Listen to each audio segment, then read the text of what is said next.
নমস্কার। ত্রিবর্ণ রঞ্জিত জাতীয় পতাকা আমাদের গর্ব। আমাদের জাতীয় পতাকা দেশের সার্বভৌমত্ব, গৌরব, রাষ্ট্রবাদী চেতনা, দেশপ্রেম আর মহান আত্মত্যাগের ঐতিহ্য। দেশের প্রত্যেক নাগরিকের কর্তব্য এই জাতীয় পতাকার মর্যাদা ও সম্মান রক্ষা করা, দেশভক্তি ও দেশপ্রেমের চেতনাকে সুদৃঢ় করে তুলতে এবং দেশের স্বাধীনতা সংগ্রামে ও স্বাধীনোত্তরকালে নিবেদিত বীর শহীদদের প্রতি শ্রদ্ধা জানানোর লক্ষ্যে মাননীয় প্রধানমন্ত্রী শ্রী নরেন্দ্র মোদীজির আহ্বানে সারা দেশের সাথে ত্রিপুরাতেও 2022 সালে 13 থেকে 15 আগস্ট প্রথমবার হর ঘর তিরঙ্গা কর্মসূচি পালন করা হয়।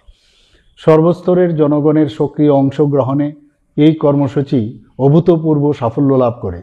অনুরূপভাবে 2023 সালেও এই কর্মসূচি সাড়ম্বরে পালিত হয়।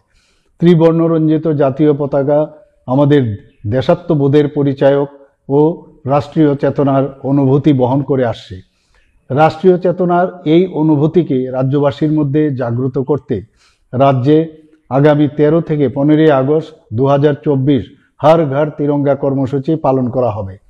এই কর্মসূচির অঙ্গ হিসাবে সরকারি ও বেসরকারি প্রতিষ্ঠানের পাশাপাশি রাজ্যের প্রতিটি বাড়িতে জাতীয় পতাকা উত্তোলন করা হবে। আমি হর ঘর তিরঙ্গা কর্মসূচি সফল করে তুলতে রাজ্যের প্রত্যেক জেলা, মহকুমা, আগরতলা পুর নিগম সহ অন্যান্য শহর, ব্লক, পঞ্চায়েত ও ভিলেজ এলাকায় বসবাসকারী প্রত্যেক নাগরিকের প্রতি আহ্বান জানাচ্ছি।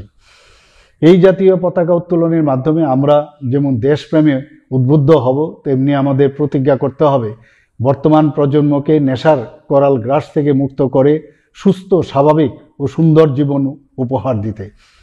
তরুণ প্রজন্মের হাত ধরে আমাদের এই স্বাধীনতা অর্জনের প্রকৃত লক্ষ্য বাস্তবায়িত হবে বলে আমার বিশ্বাস। আসুন সবাই মিলে নেশামুক্ত ত্রিপুরা গড়তে আজকের এই দিনে অঙ্গীকারবদ্ধ হই। আমাদের প্রতিজ্ঞা হোক নেশামুক্ত ত্রিপুরা। নমস্কার।